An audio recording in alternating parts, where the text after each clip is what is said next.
KPBS On Demand is supported by Paint Care, offering households and businesses in California more than 800 leftover paint drop-off sites for recycling. Quantities of 100-plus gallons of paint may qualify for a large volume pickup. Learn more at paintcare.org. And now for something completely different. Yes, it's the KPBS Cinema Junkie podcast, but we're not going to be talking about film today.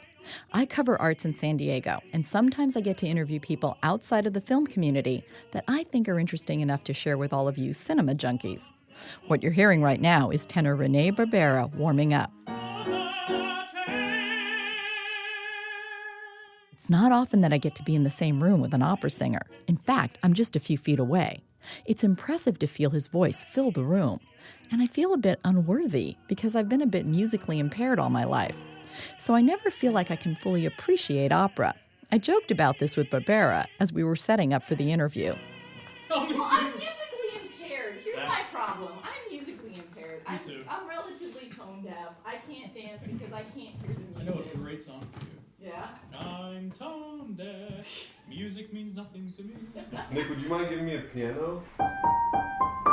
I did the interview at the home of Nicholas Reveles, Director of Education and Community Engagement for San Diego Opera, and with the help of Kurt Conan. Thanks for your patience, guys. No, of course. We're all set. I just need to do mic checks, so whenever you guys want to get into your places or wherever you want to sit, Nick, you'll probably be at the piano?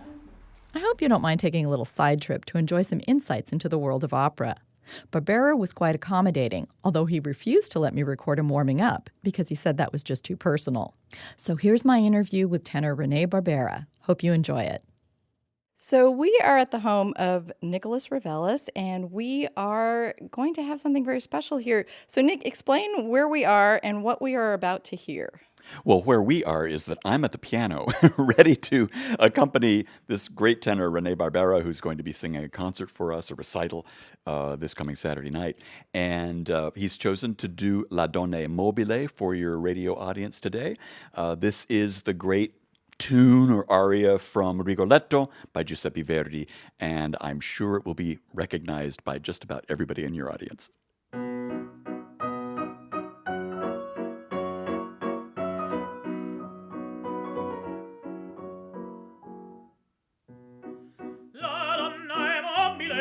Qual piuma al vento muta d'accento e di pensiero, sempre un amabile, leggiadro viso, impianto intriso e menzognero. La donna è mobile, qual piuma al vento muta d'accento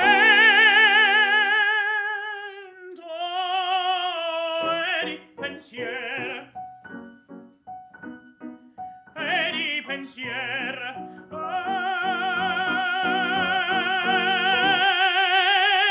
di pensier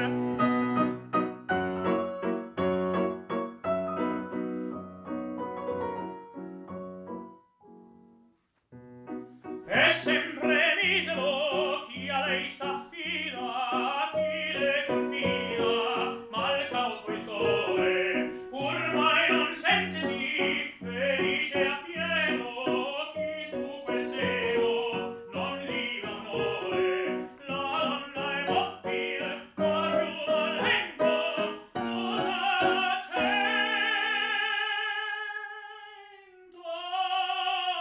e di pensier. E di pensier.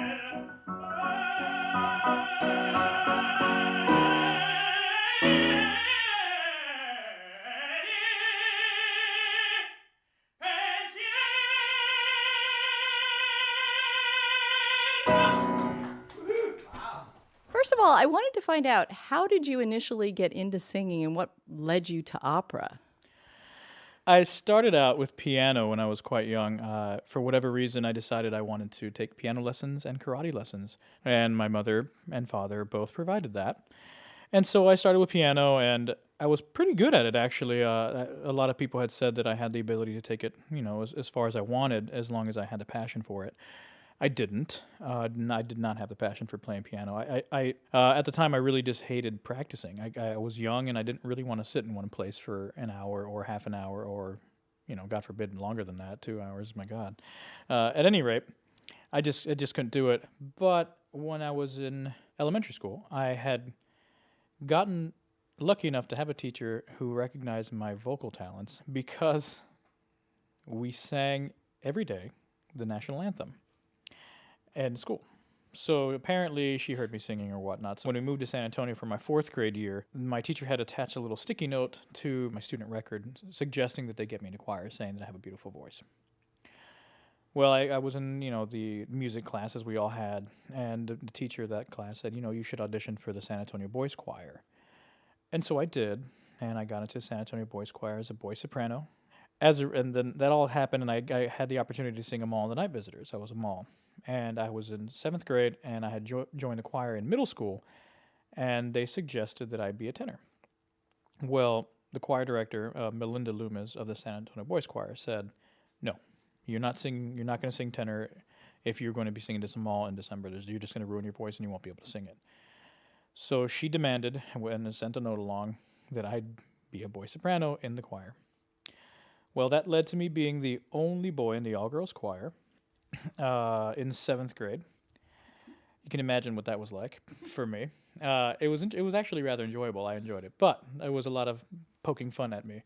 Nonetheless, 8th grade happened. My voice changed, and I became some weird combination of alto tenor thing. Ended up in high school. Decided I wanted to take a year off of choir. I was like, nah, I don't want to sing anymore. I'm tired. Well, the choir director from the high school had previously met me and heard me sing in the Fore Requiem at the PA Jesu, and he had been looking forward to having me in his choir. I happen to walk by him in the hallway. He sees me. I say hello to him, and he twists my ear and drops me to the ground. I literally drop to my knees because it hurts. And he says, "Why are you not in my choir?" And I said, at the time, I was like, I just want to take a year off. I don't really feel like singing anymore. He said, "You will be in my choir by the end of the week." And I said, "I don't want to be in choir." I was like, "You're going to be in choir." Anyway, that being said, because of Gordon Ivers getting me back into choir that year, he was very much a supporter of mine. He was very unlike other choir directors in that he would point directly at me in the middle of a UIL competition or whatnot and just wave his hand for me to sing louder. A lot of choir directors don't do that. They're all about blending and keeping quiet and not having anybody stand out, but he let me sing loud, and he let me use my voice, unlike a lot of other choir directors might do.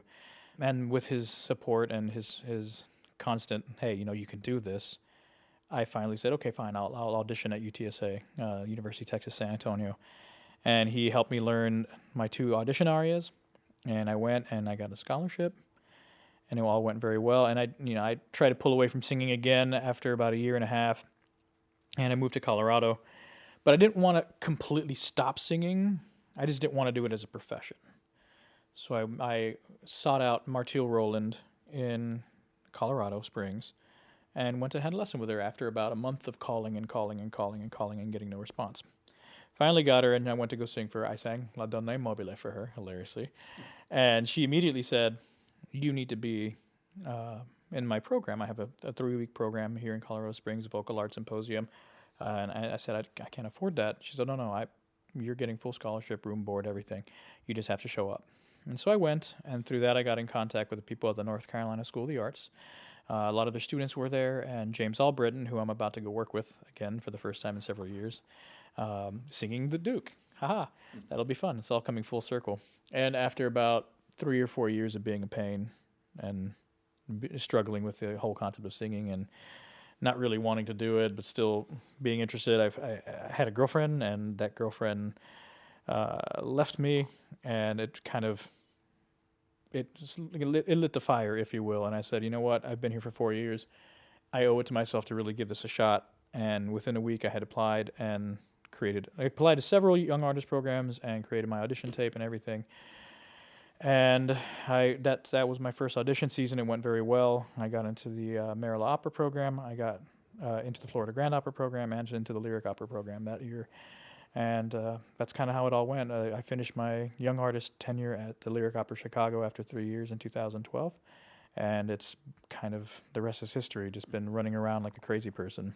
So did you choose to go into opera, or did people kind of choose it for you? It was chosen for me. I did not see an opera until I was in about 4 of them myself, something to that effect. I had no experience with opera, and I was from South Texas. I was born in Laredo, and I lived in San Antonio, and there just wasn't opera available to me at that time. That was never been presented as something I should be involved in, or that I could even make a living in, or that really even existed anymore. So it was all something very new to me when I got to college, and people were like, "Hey, you should sing opera." I said, well, okay, I like classical music well enough. Sure, why not? I actually liked vocal jazz, too. My other option was to do vocal jazz in my mind. That did not pan out. And that's okay. I never really pursued it anyway. So what kind of music did you actually listen to, like of your own choice, just out of curiosity?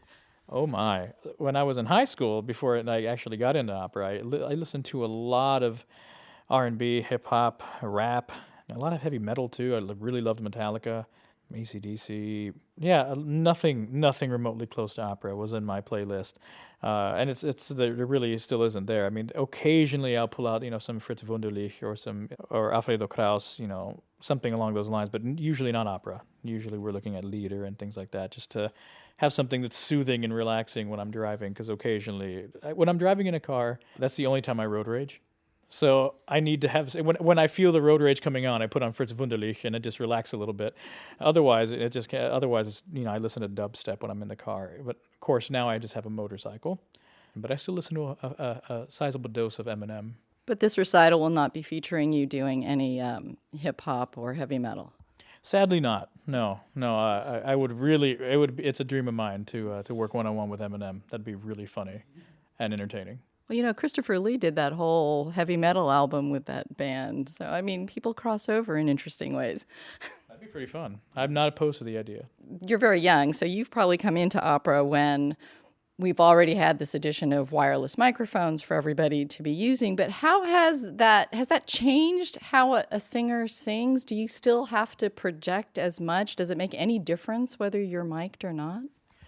Well, the truth is, in opera houses, the mics that are available that are being used are only for the purpose of broadcast. So they're actually not being used to amplify the sound in the house. So yes, the answer is we still have to be able to sing loud enough to be heard in the audience. Those microphones are quite the inconvenience for all of us. We really, they're always kind of stuck in your hairline, and inevitably the glue comes off, and you feel them moving around, and you feel the tape on the back of your neck pulling the hairs there while you're turning your head. It's not exciting. They're there, and we have to learn to deal with them. But for the most part, they're not used to amplify us. The only time we have amplification in when an actual performance situation is when it's outdoors. But in opera houses, it's very rare for a microphone to be used for amplification purposes. Excuse me. I had a chance to speak with Stephen Costello when he was here doing an opera, and he talked about how being a singer is very much like being an athlete. Does that metaphor work for you as well? Absolutely, and depending on the production, it can be even more athletic than just the regular singing. There have been productions where I'm climbing up walls and climbing up ladders and jumping on tables and jumping over rails on staircases, running around the theater while singing. There's quite a bit of things that go on, and when you combine adrenaline with essentially holding your breath but exhaling it slowly while you're running around, it can get really exhausting. But that being said, just the singing aspect alone is very physical. I mean, there's a lot of muscles involved, especially abdominal muscles, and you're having to engage your entire body, keep your your legs involved, keep your upper body involved, while at the same time keeping things loose and flexible because you can't get too intense about things. And of course, the breath. I mean, there are many times where depending on what I'm singing, I'll end a phrase and I'm thinking, I don't know that I can actually take this next breath in time to not pass out. So things like that happen. But then there's also types of music that are different in that, for example, Rossini is, which I sing a lot of, is I would consider vocal gymnastics in that you are constantly moving all about your vocal register, and there's very little time to breathe, and all kinds of muscles are involved with. It's like fast twitch versus slow twitch muscles. Like when you're running long distance versus speed. With Rossini, there's constant. It's the muscles in the abdomen are constantly pulsating and vibrating and going for being able to move a lot of agility, let's say. Whereas singing a long line creates constant pressure in the abdomen to make sure the air is coming out. It gets to be quite difficult with Rossini. And there have been many times where I get to the end of a phrase and I'm literally, my stomach is in pain. My abdomen is on fire. The lactic acid is building up, and I'm sitting there thinking, I don't even really know that I have enough energy in these muscles to get the next line out because they're so exhausted. An example of a line that requires that you make sure that you have the proper amount of breath and that you don't expel too much early on to make it through the end of the phrase is in La Donna Mobile, and it's this particular phrase.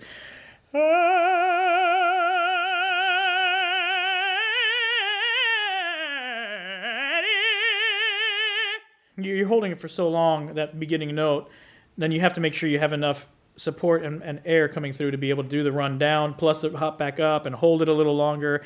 Otherwise you just go, and it seems, things end up being funny if you don't quite have enough breath and you can sustain the breath well enough to get through the end of the phrase. And then, of course, you have to tank up again for the last high note. So how do you train and keep in shape then for something like that? That's a wonderful question, and I really sometimes still have no idea how it happens. I mean, the only thing that I can assume is that with the constant rehearsals that we have, 6 days a week, 6 hours a day usually, as long as you're working each one of those days, you're working hard, then usually the stamina builds up well enough for you to get through it. But every performance is different. If a conductor takes a different tempo one night for whatever reason, they had an espresso or they didn't have an espresso, it could make a difference in the tempo, and it can change the way it all flows. So you have to be able to adjust. And there are moments where you're sitting there thinking, this tempo is going to kill me. I may actually drop dead. Just a quick question. You mentioned breath. And I work with a number of young singers, and hopefully they're listening to this interview because you're saying some really, really great things. Isn't one of the most challenging things to be able to control the breath so that you don't expel so much of it at the beginning of the phrase, you don't have anything left to finish it? How do you control that? How do you learn that? Every phrase is a challenge, and every phrase has it, and depending on what comes before it, it's going to take something different. So you never really, quote unquote, learn it.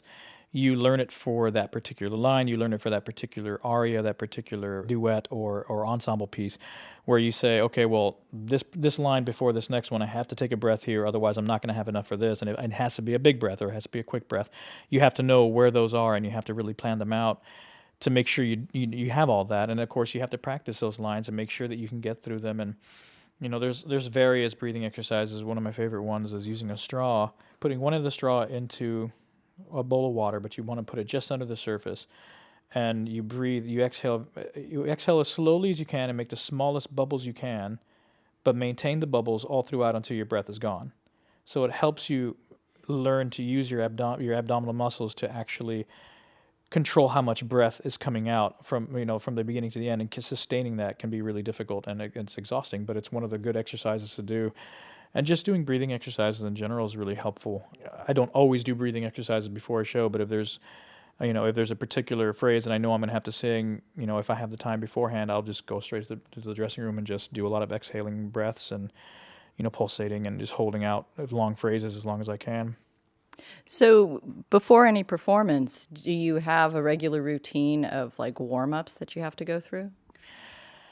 Again, it's one of those things that kind of just varies day by day and opera by opera, in fact, and sometimes just performance by performance. Some days I wake up and my voice is just top notch. It's ready to go. It's just, for whatever reason, maybe I had the right combination of food the night before, but I wake up the next morning and I'm like, I feel great. My voice is ready to go. I can sing right now. The only problem is sometimes you take a nap in the middle of the day because you have nothing else to do before a performance, and you wake up and you're like, okay, I should have just stayed awake because now I actually have to work. The warm-ups, they vary depending on what I need that particular day. Some days I need to do things with more focus on resonance, some days more breath, some days just waking up my upper register or my lower register. It just all depends on what's necessary for the day. But my rituals usually revolve around what I do for the day or what I don't do. And what I don't do is anything. I stay home all day. I do the least I can possibly do on a day because it's singing a full opera is a very it is a very energy consuming thing, and the less that I do in a day, the more likely that I am to have the energy later in the day to get through it. And I definitely have before a show at least a single shot of espresso, if not a double. It's got to happen, especially for Rossini. For whatever reason, it wakes up the abdomen. You said earlier, and you just referred to him, that you sing a lot of Rossini. You're called upon to sing a lot of Rossini. And also you've got at least 2 Donizetti roles under your belt. The Daughter of the Regiment and Elixir. What else? I also have Ernesto and Don Pasquale. I've sung Edgardo and Lucia. And I think that covers it. Okay. Well, but you also mentioned that you're now working on The Duke in Rigoletto, which is where the aria was from that we performed earlier. Right. What are the differences? Are the challenges remarkably different, or are you approaching it the same way that you would this so-called lighter repertoire, which really isn't? But right. It's interesting. If I just got through singing Rossini, it will take me at least 2 weeks to a month to get my voice out of that place. The way that I sing legato music, even something as different from, as close, if you will, as Donizetti and Rossini, there's a very big change in how I approach it, in that I'm able to use more of my voice. When I sing Rossini, which Rossini is very unnatural for me, if that makes sense. And so I have to sort of change the way I sing so that I can, and I essentially only use my upper resonance to get through it. Otherwise, I'll never be able to actually have the flexibility to make the coloratura lines. So when I'm making a switch to singing something like the Duke, which I've actually done, I did the Duke in Opera Colorado, and I had done, I think it was a Barber's Seville just beforehand, and it took me a solid month before my body was willing to let me sing with all of my voice and to be able to sustain some legato lines, because it's a very different approach to everything. So yeah, there can be a very big difference in the way things are doing, the way you approach things.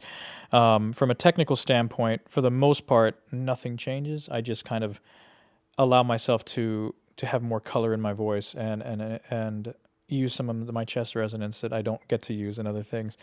But otherwise, I try to approach it as lyrically as possible. I'm not gonna try to sing it like it's Wagner or anything like that.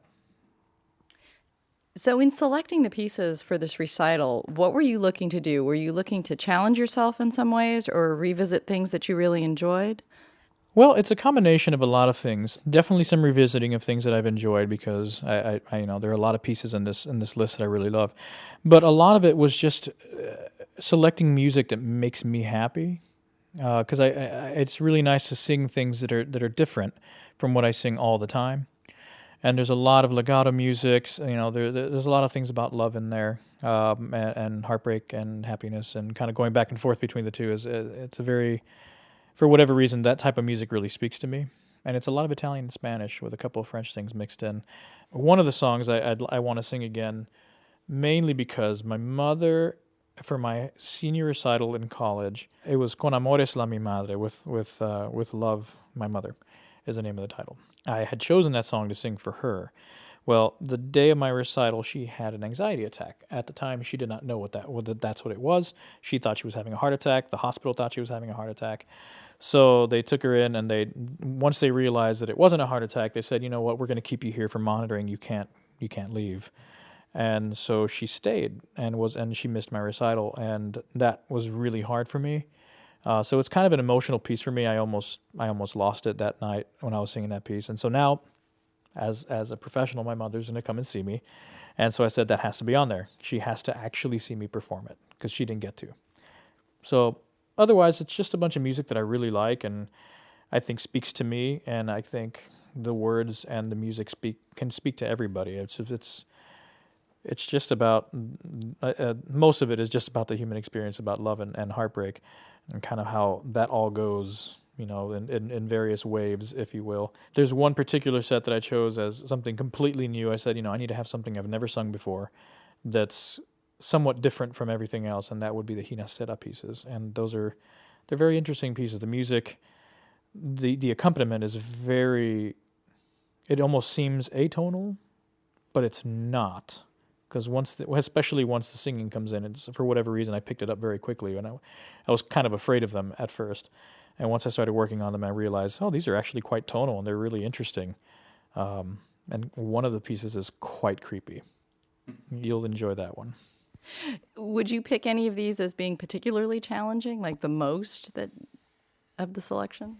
The most challenging thing for me in the entire, well, aside from remembering all the words, which there's a lot of, there's one particular piece, La Danza by Rossini.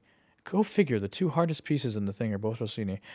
La Danza, it's quite difficult because both verses are identical in sound, and they're strophic, but the words are different. In the words being different, there's one phrase that starts the exact same way but ends completely differently, and that makes it really difficult to remember. So I'm having quite the time wrapping my brain around that one. But as far as vocal challenges, it's fairly a cut and dry, easy piece to sing. The hardest piece for me to sing in the entire recital would be the Rossini piece that starts it out. It's from La Gazza Ladra. It's a very difficult, very, very difficult piece. And you're also doing the high C's from Donizetti, yes? Yeah, I'm doing the Daughter of the Regiment. That one's easy, though.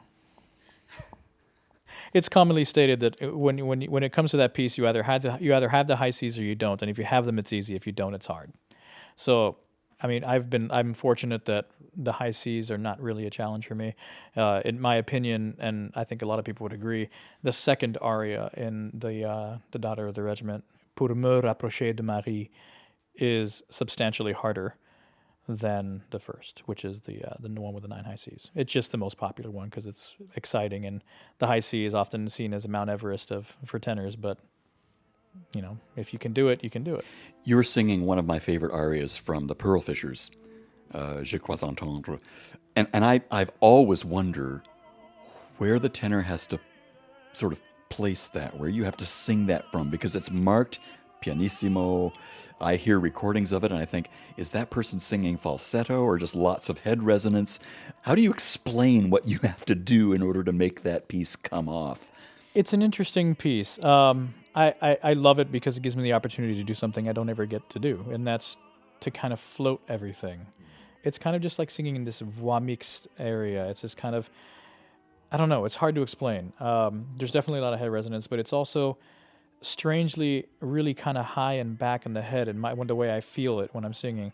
Well, and it gives it a very ethereal effect within the opera itself. I mean, it's like Nadir, the character, is having a dream, and this thing is just taking him to a whole other world, and the music does that. Yeah, it's great. I mean, he's just kind of recollecting this time that he had, and it's very clearly a very intimate time. It's quite beautiful, and I mean, I don't know. There's just something about the piece that I've always really, really, really liked, and I try to do my best with it, and we'll see if it works out.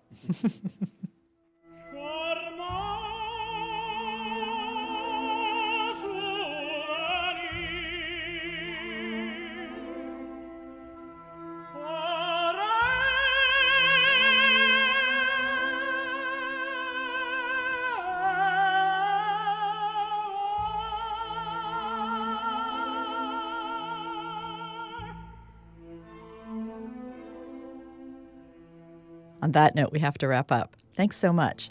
I'm Beth Accomando, and I've been speaking with tenor Rene Barbera and Nicholas Revelis, Director of Education and Community Engagement at San Diego Opera. Thanks to you both for taking time for this conversation and music. Thank you very much for taking the time to interview me.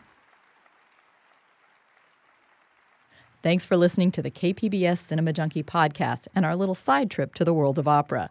I'm Beth Accomando, and I'll be returning to film very quickly with a podcast from Son of Monsterpalooza in L.A. Remember to check back every Thursday for a film review and every Friday for interviews. Till our next Film Fix, I'm Beth Accomando, your resident cinema junkie.